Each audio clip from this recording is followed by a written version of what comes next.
5 राज्यों में होने वाले विधानसभा चुनाव से इस बात का पता लगेगा कि आखिर लोकसभा चुनाव कौन सी पार्टी जीतती है।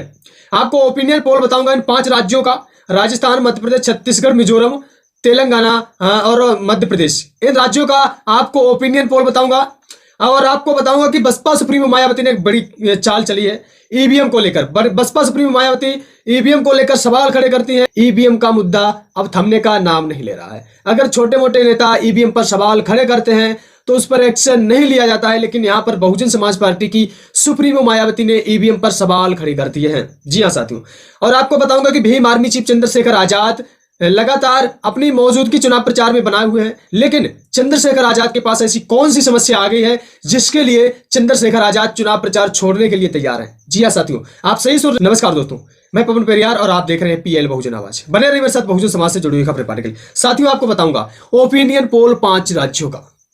पहले तो मैं आपको लेकर चलता हूं कि जो मध्य प्रदेश है, मध्य प्रदेश में लगभग 230 सीटें हैं और जिस भी पार्टी का मुख्यमंत्री चाहिए उसको 116 सीटें मध्य प्रदेश में निकालनी पड़ेगी। जी हाँ साथियों, मध्य प्रदेश में बहुजन समाज पार्टी और जो गोंडवाना गणतंत्र पार्टी है, इनका गठबंधन है, तो ये सीटें निकाल सकती हैं 116। लेकिन अब यहां पर बीजेपी की बात करें तो मध्य प्रदेश में बीजेपी बिल्कुल साफ है। जी हाँ साथियों, मध्य प्रदेश में बीजेपी बिल्कुल साफ है। बीजेपी का मध्य प्रदेश में वोट बैंक अधिक नहीं है। कांग्रेस यहां पर है और बहुजन समाज पार्टी और गोंडवाना गणतंत्र पार्टी, ये 3 पार्टी है। 3 पार्टी है, लेकिन ये 2 पार्टी मिलकर बनी हुई है। गोंडवाना गणतंत्र पार्टी और बहुजन समाज पार्टी का गठबंधन हुआ है। यहाँ पर आदिवासी और दलित बहुसंख्यक इलाका है छत्तीसगढ़ और मध्य प्रदेश। अब हम बात करते हैं छत्तीसगढ़ की कि छत्तीसगढ़ में किस पार्टी को कितनी सीटें निकालनी चाहिए और छत्तीसगढ़ में कितनी सीटें हैं। जी हाँ साथियों, छत्तीसगढ़ में लगभग 90 सीटें हैं और 90 सीटों में बहुजन समाज पार्टी या कांग्रेस को लगभग 46 सीटें निकालनी पड़ेगी, तब बहुजन समाज पार्टी का मुख्यमंत्री देखने को मिलेगा छत्तीसगढ़ के अंदर।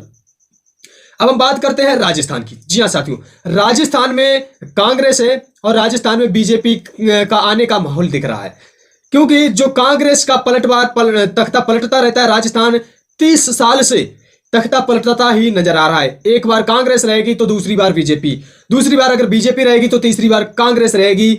ये राजस्थान की जनता का मूड है, मत है, और ये राजस्थान की जनता सही करती है। जी हाँ साथियों, एक बार अगर अशोक गहलोत आते हैं तो दूसरी बार वसुंधरा राय आती हैं, जो कि बीजेपी से प्रदेश अध्यक्ष। चुनाव आयोग ने अशोक गहलोत की नामांकन प्रक्रिया रद्द करने की मांग की थी, क्योंकि अशोक गहलोत पर आपराधिक मामले दर्ज थे राजस्थान में।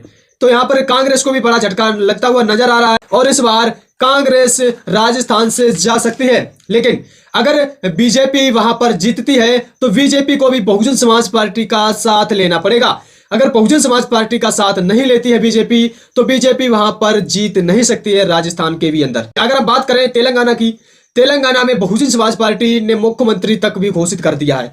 बहुजन समाज पार्टी की सुप्रीमो मायावती को वहां पर जीत अपनी निश्चित नजर आ रही है साथियों, क्योंकि बहुजन समाज पार्टी ने किसी भी राज्य में मुख्यमंत्री घोषित नहीं किया है, लेकिन आरएस प्रवीण को तेलंगाना में बहुजन समाज पार्टी की सुप्रीमो मायावती ने मुख्यमंत्री तक भी घोषित कर दिया है। अगर सीटों की बात करें यहाँ पर तो तेलंगाना में 119 सीटें हैं और जीत के लिए यहाँ पर 60 सीटें चाहिए।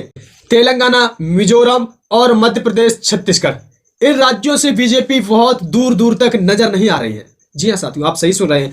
मिजोरम में तो बीजेपी चुनाव डर के मारे लड़ ही नहीं रही है, क्योंकि जो मणिपुर में दंगा भड़का था उसका डर सता रहा है बीजेपी को। बीजेपी डर की वजह से मिजोरम में चुनाव नहीं लड़ रही है।